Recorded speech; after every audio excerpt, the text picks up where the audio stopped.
తూర్పుగోదావరి జిల్లా నిడదవోలులో ఓ చీటర్ను పోలీసులు అరెస్టు చేశారు.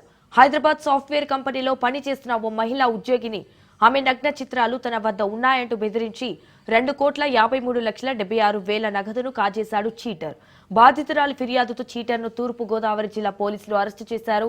ఈ కేసుకు సంబంధించిన పూర్తి వివరాలపై కొవ్వూరు డీఎస్పీ దేవకుమార్తో మా ప్రతినిధి మోహన్ ఫేస్ టు ఫేస్. యువత సోషల్ మీడియాతో ఎలా పెడద్రోబడుతుంది, అలాగే ఒక మహిళని న్యూడ్ వీడియోస్ ఉన్నాయి, ఫొటోస్ ఉన్నాయని చెప్పేసి ఎలా మోసగించాడు అనే అంశాన్ని ఈరోజు తూర్పుగోదావరి జిల్లా పోలీసులు ఒక ప్రత్యేకమైన కేసుని ఛేదించారు. వాడిని పట్టుకొని స్టేషన్కి ఏదైతే కోర్టుకు పంపించారు. అలాగే రాజమండ్రి సెంట్రల్ జైల్లో ఉన్నాడు. కొవ్వూరు డీఎస్పీ ఉన్నారు మనతో. ఈ విషయాన్ని అసలు ఎలా చేపట్టారు, ఈ కేసుని ఎలా ఛేదించారు అని అంశం తెలుసుకుందాం. నమస్కారం సార్, ఏంటి చెప్పండి సార్, ఈ కేసుని ఎలా యాక్చువల్గా అండి, మనకి నిడదవోలు పోలీస్ స్టేషన్కి ఒక విక్టిమ్ వచ్చి రిపోర్ట్ ఇచ్చింది. దాని మీద ఎస్ఐ గారు పరమహంస గారు కేసు కట్టారు. ఆ కేసులో ఏంటంటే తమిళియన్స్ వాళ్ళు ఇక్కడ నిడదవోలులో రెసిడెన్స్ ఉండి వ్యాపార రీత్యా ఇక్కడ సెటిల్ అయ్యారు. వాళ్ళ పాప వచ్చి విక్టిమ్. దీనిలో ఈ అమ్మాయి సాఫ్ట్వేర్ ఇంజనీర్ జాబ్ నిమిత్తం హైదరాబాద్ వెళ్ళింది. హైదరాబాద్లో గతంలో నిడదవోలులో పరిచయమైన ఒక అమ్మాయి అక్కడ కలిసింది. ఇక ఆ స్నేహంగా అప్పటి నుంచి వాట్సాప్లో ఫోన్లో మాట్లాడుకోవడం చేస్తున్నారు. హైదరాబాద్ వెళ్ళిన తర్వాత ఆవిడ కలవటంతో ఆవిడతో కూడా అక్కడ కూడా స్నేహంగా ఉన్నారు. ఈ అమ్మాయి హాస్టల్లో ఉండేది. తర్వాత ఈ అమ్మాయి వచ్చేసిన క్రమంలో ఈ అమ్మాయి హైదరాబాద్లో ఉన్న అమ్మాయి భర్త దేవానాయక్ అని అతను ఒకరోజు వేరే వాడెవడో ఫోన్ చేసినట్టు ఈ అమ్మాయికి, ఈ తమిళన్ అమ్మాయికి ఫోన్ చేశాడు. నీ నూడ్ వీడియోలు ఫోటోలు మా దగ్గర ఉన్నాయి, నువ్వు డబ్బులు ఇవ్వకపోతే నెట్లో పెడతామని చెప్పి బెదిరించారు.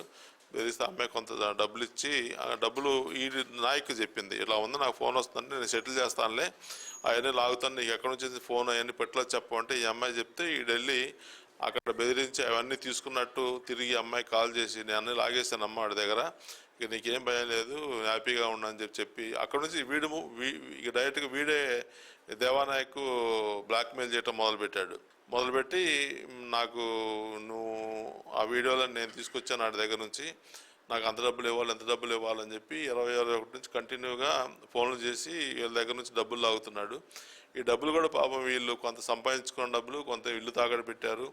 అదేవిధంగా బయట అప్పులు తెచ్చుకున్నారు. అప్పులు తెచ్చి 2,53,00,000 వరకు దప్పదప్పాలుగా బ్యాంక్ అకౌంట్కి డైరెక్ట్గా దేవానాయక్ అకౌంట్కి ట్రాన్స్ఫర్ చేశారు.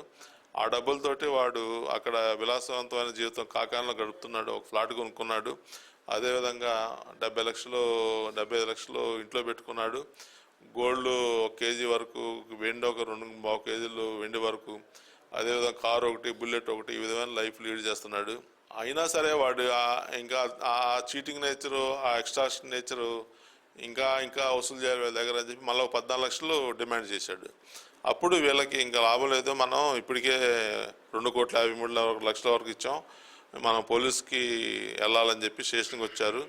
అది పెద్ద కేసు అవడం వలన తిలక్ గారు, సిఐ గారు, నిడదవోలు సిఐ గారు ఇన్వెస్టిగేషన్ టేకప్ చేసి పెద్దకాకని వెళ్ళి ఇన్ఫర్మేషన్ మీద మధ్యవర్తుల సమక్షంలో వాడిని అరెస్ట్ చేసి, వాడు ఎక్కడైతే నివాసం ఉంటున్నారో ఆ ఇంటికి వెళ్ళి ఈ అమౌంట్, గోల్డ్, తర్వాత డాక్యుమెంటు, కొన్న plot document, silver, bullet, car ఇవన్నీ కూడా సీజ్ చేశారు. మధ్యవర్తుల సమక్షంలో సీజ్ చేసి తీసుకొచ్చారు. అతను తీసుకొచ్చి కోర్టులో కూడా ప్రొడ్యూస్ చేశారు. అయితే ఈ కేసులో ఇంకా దర్యాప్తు చేయాల్సి ఉంది. వైపు పాత్ర ఏముంది, అదేవిధంగా మరెవరైనా పాత్ర ఉందా, ఇంకెవరినన్నా ఈ మోసం చేశాడు ఈ విధంగా. అందుకే ముద్దాయి దగ్గర యాక్చువల్గా ఈ ఏదైతే వీడియోలు ఫోటోలు అని చెప్తున్నారు కదా, అవి ఉన్నాయని బెదిరించారని చెప్తున్నారు. అయితే ఉన్నాయేమో చూడాలి. ప్రజెంట్ అయితే మనం ఎక్కడ ట్రేస్ అవ్వలేదు. ప్రజెంట్ అయితే అవేమీ లేవండి. వాళ్ళు చెప్పడం కూడా నిన్న ఇనిషియల్గా నా దగ్గర ఏం లేవండి, ఊరిని అలాగా బెదిరిస్తే ఈ అమ్మాయి కొద్దిగా బెదిరిస్తున్నారని తెలిసింది నాకు, అందువల్ల అలా బెదిరిస్తే మనకి డబ్బులు వస్తాయని చెప్పి ఉద్దేశం చేశానండి అని చెప్పి అన్నాడు. ఉన్నాయం కూడా నిజంగా కూడా వెరిఫై చేయాల్సిన అవసరం కూడా ఉందండి. రూల్ అవుట్ చేయాలి మనం వెరిఫై చేయాలి. ఇంత పెద్ద కేసుని డీల్ చేసి ఇలాగా మీరు తీసుకున్నారు కదా, ఇదంతా రికవరీ చేయించారు. అసలు లీడ్ ఎలా వచ్చింది, ఎలా స్టార్ట్ చేశారు? అంటే డైరెక్ట్గా దీనిలో మనకి వేరే తెలియని వ్యక్తులు చేయడం కాదు, డైరెక్ట్గా తెలిసినవాడే, స్నేహంగా ఉండేవాడే ఫోన్ చేసి డిమాండ్ చేయడంతో దప్పదప్పాలుగా వాడి అకౌంట్కే పంపారు అమౌంట్ కూడా. కాబట్టి మనకి డైరెక్ట్ కేసు ఇది. మనకి చూసుకోవచ్చు, మనం ఏదైతే రికవరీ చేసినటువంటి క్యాష్ కావచ్చు, గోల్డ్ కావచ్చు, సిల్వర్ మొత్తం అంతా కూడా చాలా పెద్ద ఎత్తున సేకరించారు. అలాగే ఆ స్థిరాస్తుల్ని ఏదైతే సంబంధించినటువంటి ఫ్లాట్కి సంబంధించినటువంటి డాక్యుమెంట్స్ దగ్గర నుంచి అన్నీ అటాచ్ చేశారు. వీటన్నిటిని కూడా ఒక తూర్పుగోదావరి పోలీసులు ఒక గ్రేట్ అచీవ్మెంట్గా చెప్పుకోవచ్చు.